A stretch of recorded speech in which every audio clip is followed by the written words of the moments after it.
Bonsoir et bienvenue sur votre chaîne lifestyle préférée. Aujourd'hui, encore une fois, vidéo anecdote. Et j'avoue, cette fois-ci, j'avais pas envie de faire des anecdotes, mais malheureusement, j'ai très peu de temps pour tourner cette vidéo. Et je me suis dit, le plus simple pour moi, c'est de vous raconter des trucs. Et j'avais un petit sujet comme ça dans mon panier à idées. Et c'était ces moments où j'ai profité de ma notoriété. Alors bien sûr, attention, je sais, notoriété entre 3 guillemets. 3 guillemets, clairement. Quand je sors, ça m'arrive qu'on me reconnaisse. Mais c'est pas non plus, voilà, oh là là, je peux pas sortir. Trop de gens vont me reconnaître, ah mon dieu. Non, c'était pas ça, hein. Mais il y a des moments où, voilà, je suis un tout petit peu connu. Donc du coup, ça m'a permis d'avoir des trucs quand même assez cool. Et je vais vous les raconter. 2 hôtesses. Ah, je sais qu'avec ce type de... avec ce type d'anecdote déjà, là, vous êtes en mode... De quoi tu vas nous parler, Louis? Qu'est-ce qui se passe? Un truc au Japon?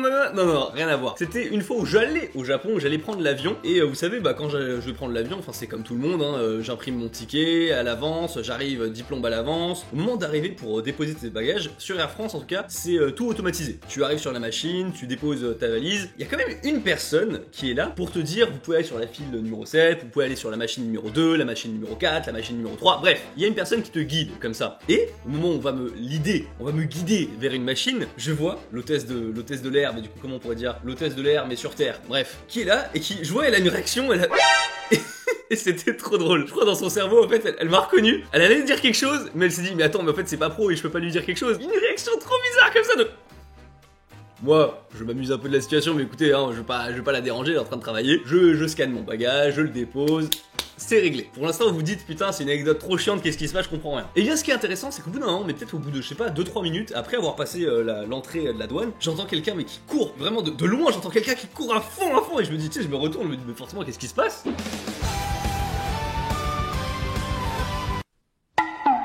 C'était l'hôtesse de terre. Et elle arrive, essoufflée devant moi, comme ça.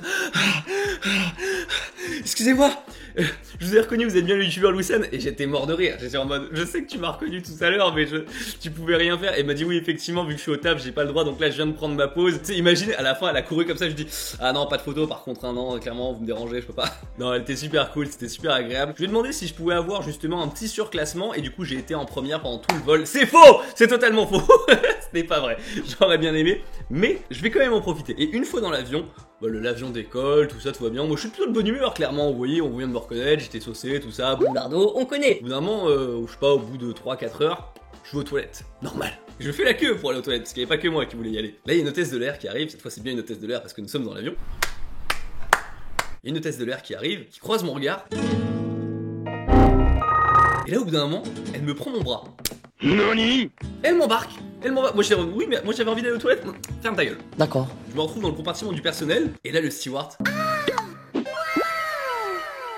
Il a une réaction mais incroyable. J'étais tellement surpris. Et le mec il était refait en gros. Et je me suis dit attends c'est pas possible, il me confond avec quelqu'un d'autre. Non je ne suis pas Kevin du rire jaune. J'étais à 2 doigts de dire ça. Du coup l'hôtesse de l'air qui m'avait agrippé le bras, c'était sa femme. Tout s'explique, tu vois, tout s'explique. Et du coup eux deux ils regardent les vidéos, tu vois, ils étaient vraiment à fond sur le truc. Et ils espéraient un jour, tu vois, peut-être j'abuse un peu. Mais en tout cas ils disaient putain, on se disait bien qu'au bout d'un moment à force de faire les allers-retours France-Japon, on allait bien tomber sur toi un jour. Et ils étaient trop adorables. Et le mec avait une vie de malade, il était incroyable. Il était à moitié steward et à moitié artiste. Et il m'a montré un peu les tableaux qu'il peignait. Et le mec était trop chaud. Et comme je le touchais un tout petit peu, voilà la peinture, je regardais et tout. C'est trop stylé ce qu'il faisait. Et là vous vous dites mais là, où est-ce que t'en as profité Louis? C'est que j'ai pu être dans le compartiment steward tout le vol. Et dans le compartiment steward, il y a des pizzas. Et je peux te dire que bouffer des pizzas pendant un vol comme ça, ah j'étais mieux que la première classe, m'en bats les couilles. On parlait de tout et de rien, c'était tellement agréable, j'ai tellement kiffé. Il te voit dans des états pas possibles parce qu'après il va te voir, tu sais, dormir comme ça, avec la bave ici, mais bon, tant pis. Ah oui, attends. Et j'ai quand même pu aller aux toilettes après, hein, je vous rassure et tout, ça s'est bien passé. J'ai perdu l'envie, tu sais, j'ai perdu l'envie pendant au moins 1 ou 2 heures. Voilà. VIP. Un jour, Marie m'envoie un message sur Instagram pour me dire Louis, t'es dispo sur cette date-là? Marie, tu me demandes si je suis disponible. Je suis disponible pour toi, je suis absolument disponible quand tu veux. Elle me dit ok, ça marche et tout, on ira à un concert. Bah lourd, les jours passent comme ça, et elle me demande ouais tu veux pas un plus un et tout, je lui dis bah non écoute je suis seul donc tranquille. Et au fur et à mesure, je me rends compte qu'en vérité, Marie m'invite au concert des BTS. Oui, je veux bien dire des BTS à Bercy. Merci beaucoup Marie. C'est la police. La police. Et ils ne sont même pas encore là. Alors là c'est le moment où il y a énormément de gens qui ont somme parce que à l'époque, moi BTS c'était ouais Cool.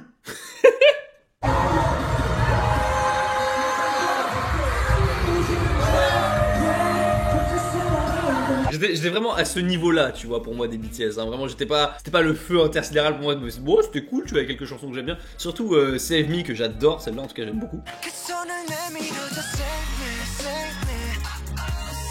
Et tu sais, elle me met ultra bien. Et je me suis dit, putain, c'est cool. On va avoir une petite place pétée et tout, mais ça va être sympa, tu vois. Et je sais pas comment elle se démerde, avec quel contact elle fait ça. Je n'en sais rien. En allant au concert, elle me dit « Ah mais non, on est en loge !» Mais attendez, ça ne s'arrête pas là. On a failli avoir une merde parce qu'on était trop nombreux pour la loge. Et Marie, elle a réussi à négocier à la dernière seconde, méchant et tout. Et du coup, on monte dans la loge. Et moi, ce que j'avais pas compris, je pensais que c'était une loge type normale. The loge. Au-dessus, y a rien. Il y avait un lit. Je veux dire, on a une salle intérieure et un balcon extérieur. Il y a un fucking lit. Je veux dire, à partir de ce moment-là, qu'est-ce que tu veux faire? Et c'est pas tout. Il y a un buffet dans la loge. Tu peux aller à l'extérieur, écouter le concert des BTS comme ça, ouah, qui fait un coup sur un entre-scène comme ça. Tu rentres à l'intérieur de la loge, boum, petit four et tout préparé. D'un truc étoilé, attention. Ah non, mais attends, on mange pas n'importe quoi non plus. Petit truc étoilé comme ça, tu manges un coup. Tu veux taper une petite sieste, y a pas de souci. C'était incroyable. Je n'ai jamais vécu les conditions de concert comme ça. Je veux dire, Et vraiment, je l'ai refait. Voilà, c'était un moment où j'ai clairement profité de ma notoriété, voilà. Vous pouvez ne pas être fan des BTS dans le chat, c'est pas grave, mais assister à un concert en loge, avec un buffet et avec un lit. Ah, si tu pouvais fermer. Personne parle du prix? Ah mais oui, excusez-moi, j'ai pas parlé du prix. Ça m'a coûté quand même assez cher cette histoire-là. Enfin voilà, forcément, hein, les conditions elles étaient ouf, donc du coup j'ai dû payer quand même une certaine somme. J'ai payé environ 0 €. C'était cadeau.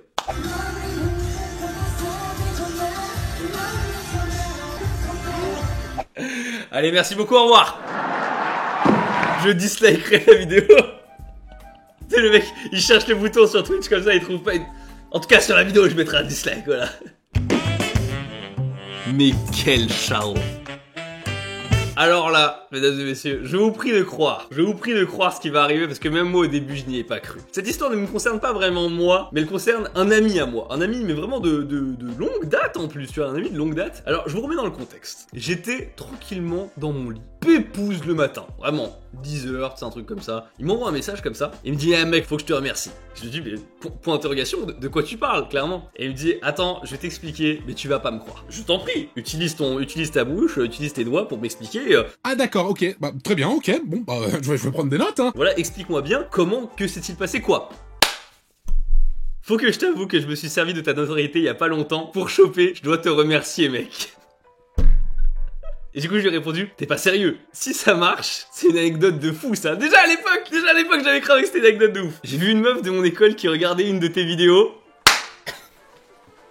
Est-ce que vous sentez la suite qui va arriver? Elle était mignonne, donc voilà. Ce qui s'est passé, c'est clairement, il était en cours, on était tous les deux en école à l'époque. Il a dû passer comme ça à droite à gauche, il a dû voir qu'une fille regardait, une fille plutôt mignonne du coup, regardait une de mes vidéos, et il s'est dit, il y a un moyen d'amorcer une conversation là. Et ce qui s'est passé, c'est qu'il allait la voir en disant, mais tu sais, tu regardes Louis-San, machin et tout. Bah, du coup, il l'a abordé comme ça. Elle a dû dire, ouais, bah, bien sûr, ouais, écoute, pas terrible, mais je regarde de temps en temps, tu vois. Mais tu sais que je connais vraiment de ouf, hein, ce mec. J'étais au collège, lycée avec lui, tu vois. Et la meuf a dû lui dire, mais non, je te crois pas, tu vois. Le jeu qui se met en place, clairement, tu vois, en disant, mais si, mais non, machin.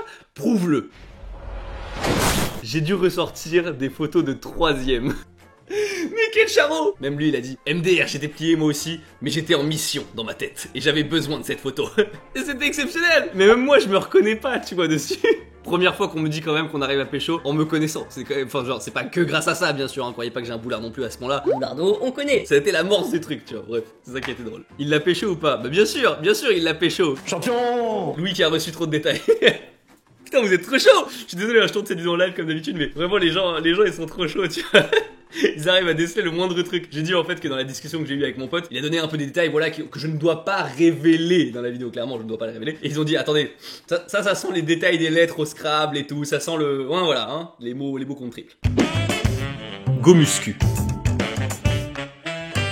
Là, je vais vous raconter un truc beaucoup plus émouvant et on va dire un truc beaucoup plus touchant, j'ai envie de dire. En tout cas, pour moi, c'est ça qui est la plus grosse valeur ajoutée au fait d'être un peu connu, tu vois. C'est vraiment le fait de pouvoir rencontrer des gens et les gens te connaissent déjà un peu, du coup. Tu peux lier des contacts et lier des amitiés, voilà, beaucoup plus facilement. Et là, vraiment, c'est une vraie amitié dont je vais vous parler. Oh. C'était vraiment au tout début de ma chaîne, à la Japan Expo. À ce moment-là, je rencontre un mec qui avec sa famille, tout ça, ils étaient super mignons et on se rencontre comme ça. Et c'est marrant parce que le mec, il m'aborde et je crois que je lui avais déjà parlé un petit peu via message avant. Et le mec était super cool, tu vois. Le mec était super cool. Et quand je le rencontre, vraiment, je me dis, mais oh putain, il doit avoir mon âge et tout. Je discute un petit peu avec lui. Et en fait, quand je me rends compte qu'il a du coup une femme et des enfants, je me dis, bah attends, mais il a pas du tout le même âge que moi. Et je pose la question, tu as quel âge? Et il me dit, ah bah j'ai 38 ans.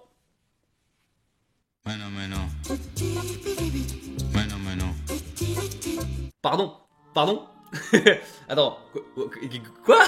Et en fait, à partir de ce moment-là, eh ben, j'ai continué à discuter avec cette personne qui était très très cool. Vraiment, c'est la gentillesse incarnée. Il est dans le chat d'ailleurs actuellement. Voilà, grosse dédicace à Gaston Fit Machine. J'ai un code d'Apollon du plomb dans la tête. Ah, quel champion ce Gaston!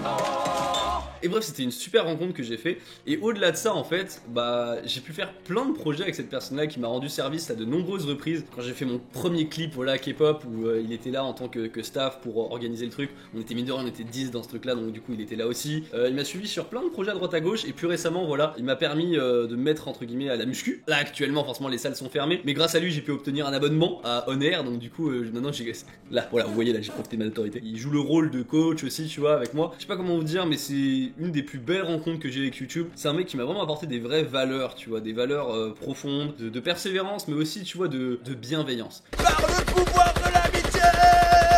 C'est peut-être la plus ennuyeuse pour vous à raconter, tu vois, je pense, c'est pas très rigolo, tu vois, y a rien de spécial, rien de particulier, mais j'ai pu rencontrer des gens qui n'ont rien à voir avec ce milieu-là et qui sont pourtant juste incroyables. Voilà, j'espère que cette vidéo vous aura plu. Alors j'imagine que le titre vous a fait un peu sous-entendre des choses un petit peu salaces ou des trucs comme ça, mais en vérité, pas tant que ça. Vraiment, en fait, on en profite beaucoup moins que ce que vous pensez. Il y a des trucs vraiment cool, donc je voulais vraiment en parler parce que j'ai parlé beaucoup de trucs un peu négatifs voilà, ces derniers temps par rapport au fait d'être youtubeur, tu vois, des trucs un peu chiants, casse-couilles, des trucs comme ça. Mais il y a des vrais côtés positifs et je pense, mais j'ai même pas besoin de vous les dire parce que ça se voit, tu vois, que je kiffe ce que je fais, je suis vraiment trop, enfin c'est trop bien. Vraiment, si vous avez l'occasion de pouvoir vous exprimer sur internet et de développer un truc, de développer un projet, faites-le. C'est vraiment, je suis trop content moi de me lever tous les matins et de me dire que bah, je travaille pour moi, je travaille pour me développer, enfin mon entreprise, mon truc, ma vision des choses, mes projets à droite à gauche, pouvoir toucher à tout. C'est fantastique. Et ça, d'une certaine manière, c'est grâce à vous. Merci beaucoup à vous. Sur ce, bah écoutez, merci beaucoup de regarder cette vidéo, n'hésitez pas à lâcher un pouce bleu et à vous abonner. On est bien sur la chaîne Louis ici, pas sur la chaîne Louis San, clairement. Je vous dis à la prochaine, allez, tchuss.